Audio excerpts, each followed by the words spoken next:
여러분들 반갑습니다.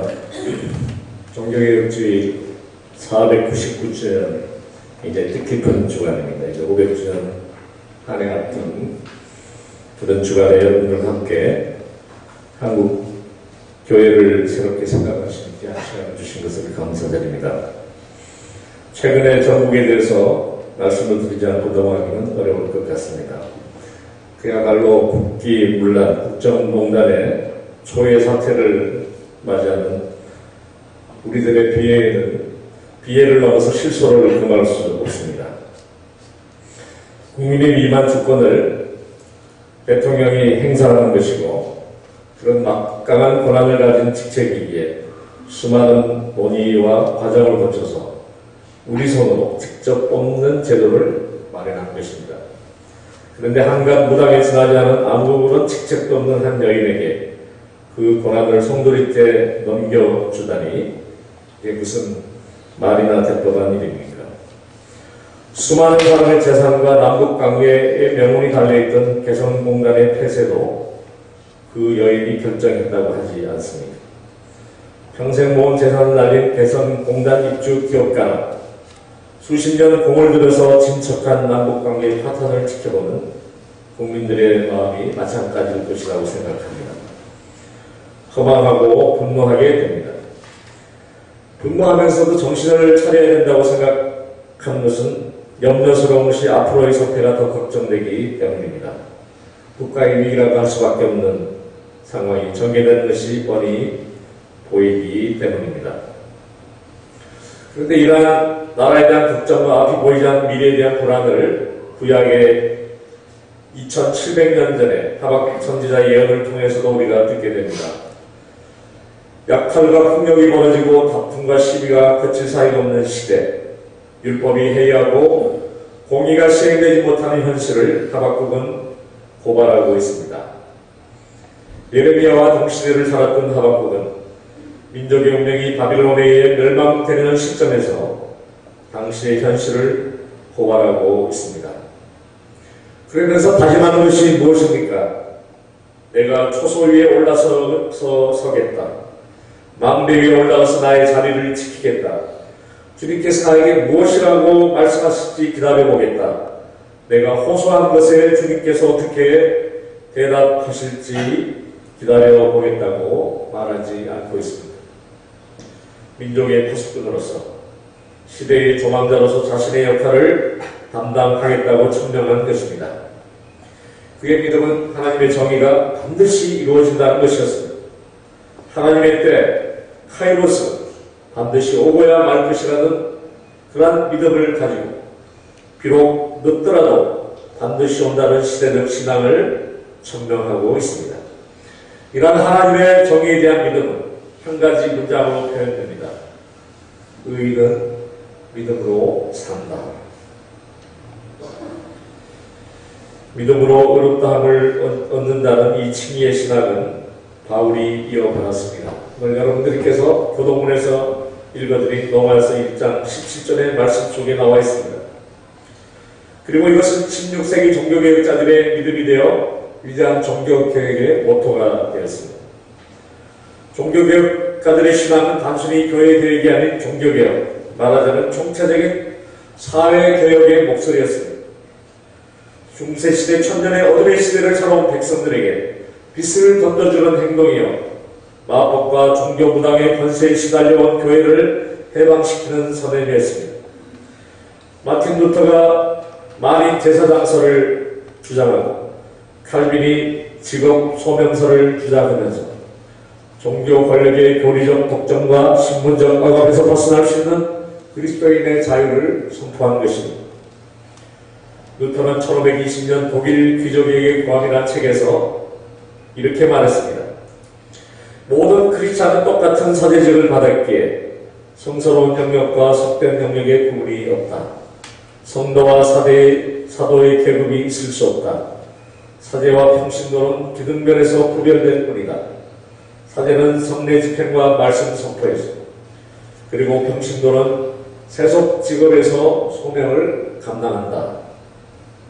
이렇게 평신도의 해방을 선포했습니다. 칼빈은 더 나아가 직업은 신이 우리에게 내린 소명이며 인간의 직업 노동은 지상에서 신의 영광을 실현하는 수단이다 라고 직업 소명서를 설파했습니다. 누구든 자기 직업에 충실한 것이야말로 하나님의 영광을 실현한다는 것입니다. 이러한 이들의 주장은 사회개혁으로 이어져서 르네상스의 찬란한 인문학적 문화를 꽃피웠고 모든 자본가와 노동자들이 열심히 일하여 부를 이루고 삶을 윤택케 하는 초기 자본주의의 길을 열었던 것입니다. 말하자면 종교개혁은 교회 갱신과 사회개혁으로 이어졌다고 하겠습니다. 이제 종교개혁이 일어난 지 500년이 되는 해를 눈앞에 두고 있습니다. 하지만 종교개혁의 후에 오늘의 한국교회들은 이미 종교개혁의 정신을 저버린 지 오래입니다. 누구 말대로 개혁의 주체가 개혁의 대상으로 전락되었습니다. 한국교회에 대한 세간의 평판과 우리 자신이 바라보는 한국교회의 자화상이 이를 증언하고 있습니다. 그러면서 우리는 다시 프로테스탄트, 다시 개신교회 되기를 생각하게 됩니다. 한국교회 개혁의 길은 무엇일까를 고민하게 되면서 오늘 복음서를 읽게 되었습니다. 오늘 누가복음에는 삭개오라는 이름의 한 부자 세리가 예수의 부름에 응답하는 내용이 나옵니다. 키가 작아서 예수를 보려고 군중 앞에 서서 재빠르게 달려가 나무를 타고 올라가는 삭개오에게 우리는 대부분 연민을 느끼게 될 것입니다. 그러나 우리는 그 구절에 기독론적인 핵심이 있음을 놓쳐서는 안 됩니다. 누가의 이야기에서는 예수 그리스도의 주권과 이런 자를 찾고 구하는 선교적 주제가 강조되어 있습니다. 그리고 또 하나 알아둬야 할 것은 삭개오가 비록 키는 작지만 엄청난 부자라는 것입니다. 여리고 같은 세수가 많이 거치는 대도시의 세관장은 요사의 말로 하면 소공동의 세무서장과 같은 것입니다. 당시의 세리들이 로마 제국에서 지역 할당을 받아 세금을 거둬 일제계획을 주고 자신들이 갖는 구조에서 여리고 세관장이 거부가 된 것은 너무나도 틀림없는 사실이었을 것입니다. 그 밑에 세리들을 여러 명 둘 정도로 거둘 것이 많았던 지역이라고 합니다. 그렇기 때문에 우리가 삭개오를 걱정할 필요는 없습니다. 요사이 다 경제적으로 어려운 시대에 삼성이 갤럭시 노트 7이 실패해서 어려움을 겪을 것이라고 걱정할 필요는 없습니다. 삭개오가 예수를 단지 관찰하기 원했는지 아니면 예수를 직접 영접하기를 원했는지 분명하지 않지만 어느 쪽이든 그의 가는 길에서 그는 장애물과 부딪힙니다. 그래서 학자들 중에는 삭개오의 키에 대한 응급이 아마도 그의 실제 키보다 그의 직업과 관련되어 있다는 제안을 하기도 합니다. 비록 그가 금전적으로는 부자일지 몰라도 유대인들에게 멸시와 천대를 당하는 거의 왕따를 당하는 그러한 작은 자라는 것입니다. 그가 작은 자로서 예수를 찾아가려고 했을 때 사람들의 기 때문에 사람들의 편견 때문에 방해를 받았고 어려움을 겪었습니다. 하지만 누구도 예수가 삭개오가 올라간 나무로 다가오는 것을 막을 수는 없었습니다. 예수가 삭개오와 눈을 맞추고 그를 불러 내려오게 하며 그의 집에 초대되어 간 것을 아무도 방해할 수 없었습니다. 그것은 종교개혁자들의 말대로 교회의 선택이나 세상 사람들의 선택이 아니라 하나님의 선택이요 예수의 선택입니다. 이것은 하나님의 은총을 떠나서는 누가 스스로의 힘으로 하나님께 나아가는 것이 얼마나 힘든지를 상징적으로 보여주고 있습니다. 구원 문제에서 절대적인 하나님의 주권이 작용한다는 칼빈의 주장을 엿볼 수 있습니다. 하지만 여기에서 또한 중요한 것은 하나님이 우리를 부르실 때 우리는 믿음과 순종으로 반응해야 한다는 것입니다. 하나님의 큰 사랑에 우리의 작은 믿음을 보여줘야 한다는 말입니다. 삭개오는 누가 시키거나 강요하지도 않았지만 자발적으로 그의 재산의 반을 가난한 사람들에게 나누어주고 불법적으로 재산을 빼앗은 사람에게 4배의 배상을 해주겠다고 약속했습니다. 삭개오는 새로운 피조물이 되어서 하나님의 말씀에 따라서 살게 되었습니다. 예수를 멀리 쳐다보는 자에서 예수님의 가장 충실한 제자로 바뀌게 되었습니다. 저는 이러한 삭개오의 구원의 경험을 오늘 영적으로 사망 선고를 받은 한국교회가 부활하지, 한국교회가 개혁될 수 있는 이야기로 이어보고자 합니다. 그 중요한 포인트는 아까 어떤 학자들이 얘기했던 그 바로 작은 삭개오. 단순히 키가 작을 뿐만 아니라 그의 직업으로, 그의 신분으로 인해서 세상 모든 사람들에게 작은 자 취급을 받을 수밖에 없는 작은이라는 것에 주목하면서 종교개혁주의에 있는 복음서의 포인트로 삼고자 합니다. 삭개오를 통해서 오는 한국교회 개혁은 작음으로의 개혁이라는 점에서 분명한 메시지를 전하고 있습니다. 제가 오늘 오후에 특강을 한국교회 미래와 작은교회 운동이라는 제목으로 하게 됐는데요. 여러분들에게 작은교회를 좀 소개하고 싶습니다. 물론 사대교회도 작은교회라고 생각하시는 분도 계실 텐데요. 물론 작은교회라는 것이 단지 그것만 얘기하는 것은 아닙니다. 물론 한국교회 같은 병에 걸린 교회로서는 규모가 작다는 건 굉장히 중요한 것이지만 말씀드린 대로 크고 작은 병에 걸렸기 때문에 작음이 단순히 숫자의 문제는 아닐 것입니다. 이따 자세히 설명을 드리겠지만 오늘의 한국교회 개혁의 방향은 너무나 분명합니다.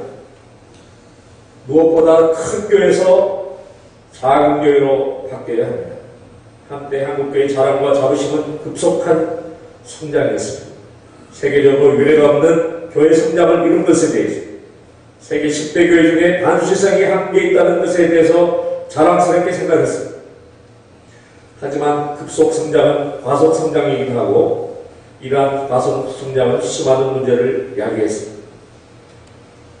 특별히 한국교회 성장은 기독교인에게 가장 큰 죄악이라고 할 수 있는 교만을 가져와 하나님의 구원 사역과는 멀리 떨어지는 결과를 초래했습니다. 마치 지난주에 여러분이 읽으셨던 누가복음의 바리새파 사람들과 같이 성전에 올라가서 기도하면서 나는 세상에 저런 사람들과 같지 않고 11조도 붙이고 금식도 하고 있느라고 자랑스럽게 말합니다. 하나님께도 이렇게 큰 믿음을 가진 자랑스러운 신자가 있다는 사실을 자랑스럽게 생각하라고 말하는 것과 같습니다. 자신이 죄인이라고 고개를 숙이는 세리의 집에 구원이 이르렀다고 말하는 예수의 판정이 오늘의 한국교회도 내려진 것입니다. 그래서 한국교회 개혁은 영적 교만에서 먼저 벗어나야 하고 그런 면에서 성장 타력에서 해방되어야 합니다. 30명이 모이면 70명을, 70명이고 150명 모이면 300명, 300명 500명, 500명 1000명, 1000명이 3000명, 3000명이 10,000명. 이런 루트를 밟고 있는 게 한국교회 성장인데요. 과거에는 그것이 안 되면 굉장히 비정상적인, 마치 아이가 정상적으로 자라나지 않는 사람들처럼 생각을 했습니다. 아마 여러분들 중에도 우리 교회 이렇게 자리도 좋은데 좋은 전통을 갖고 있는 훌륭한 교회인데 교회가 왜 이렇게 많이 안 모일까 이런 생각을 하시는 분이 계실지 모르겠습니다. 물론 기본적인 성장이 잘못된 것이라고 볼 수는 없겠습니다만 다 큰 아이가 키가 더 잘할 것을 바라는 것은 욕심이기 전에 정말 그것은 잘못된 생각이에요. 삭개오와 같은 자금으로의 개혁은 부자교회에서 가난한 교회로의 변화입니다. 삭개오는 어마어마한 부자였습니다. 여리고는 헤롯의 별장이 있었고 그리고 수많은 사람들이 오고 간 교통요지의 관문의 도시였습니다. 거기에서 세관장으로 불을 쌓았으니 오직 돈이 많았겠습니다. 하지만 그는 예수를 만나고 새로운 깨달음을 얻은 후에 자발적으로 그의 재산의 반을 가난한 사람들에게 나눠주겠다고 했습니다. 그가 불법 행위를 하여 남의 재산을 빼앗은 것이 있으면 4배나 갚겠다고 했습니다. 사실 당시의 세리들에게는 이것은 거의 관례였던 것 같습니다. 오죽했으면 광야에 있는 세례요한에게 회개하러 나온 세리들이 우리가 어떻게 해야 되겠습니까? 라고 물었을 때 세례요한이 뭐라고 대답했습니까? 누가복음 3장 13절에 너희에게 정해준 것보다 더 받지 말아라.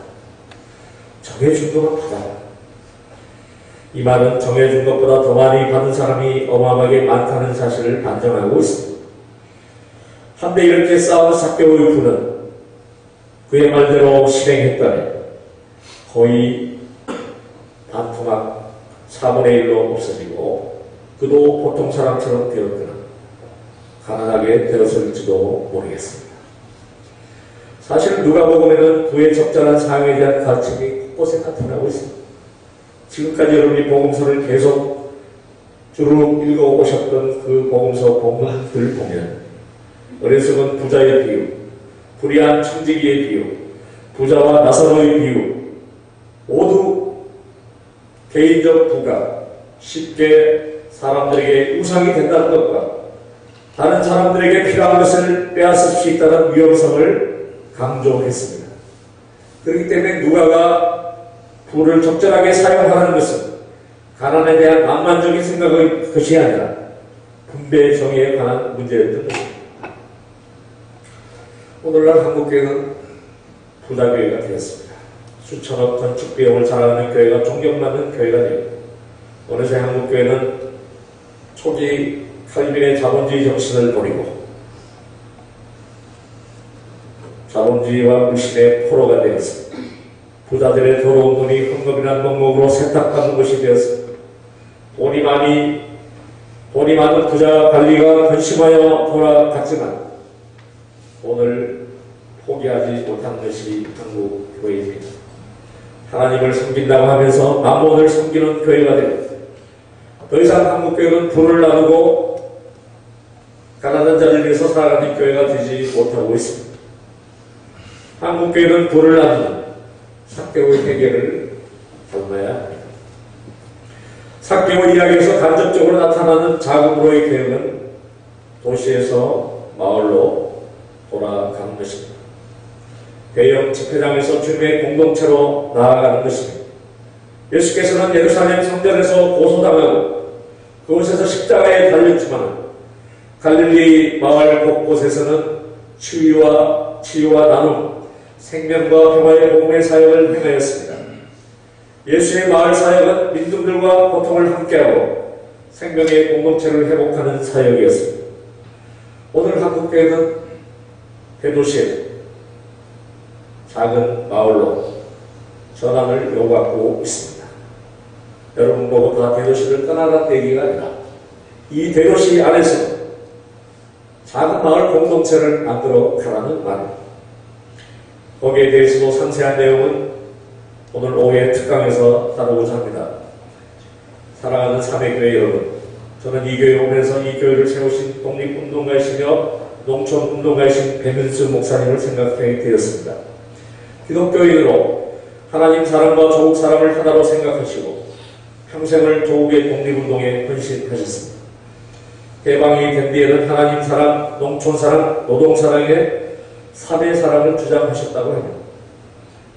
저는 그러한 배 목사님의 3의 사상이야말로 한국교회 개혁의 방향이 오롯이 들어있는 참된 신앙이라고 생각합니다.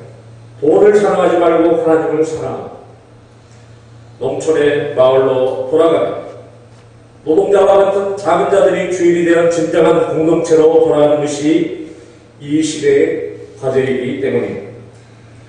오늘 이러한 귀한 생각을 이 교회 창립 이념으로 생각하고 함께 하시는 여러분들께서 그야말로 종교개혁 499주년, 500주년을 한 해 앞둔 이 시점에 한국교회의 개혁을 위해서 앞장설 수 있는 작은 자로의 변화를 요구하는 주님의 말씀에 순응하시는 여러분들이 되시기를 간절히 기도드립니다.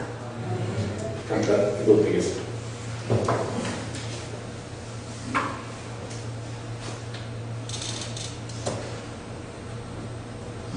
버리기가 참 힘들고 포기하기도 힘든 세상에 살아가고 있지만 저희들에게 주님께서는 그것을 버리라고 요구하십니다. 이제까지 한국교회가 걸어온 길을 돌아보며 새로운 길을 갈 수 있는 저희들을 되게 하시고 그 길에 앞장설 수 있는 사명의 교회가 될 수 있도록 저희를 인도하여 주시옵소서. 감사드리며 예수님의 이름으로 간절히 기도드렸사옵나이다.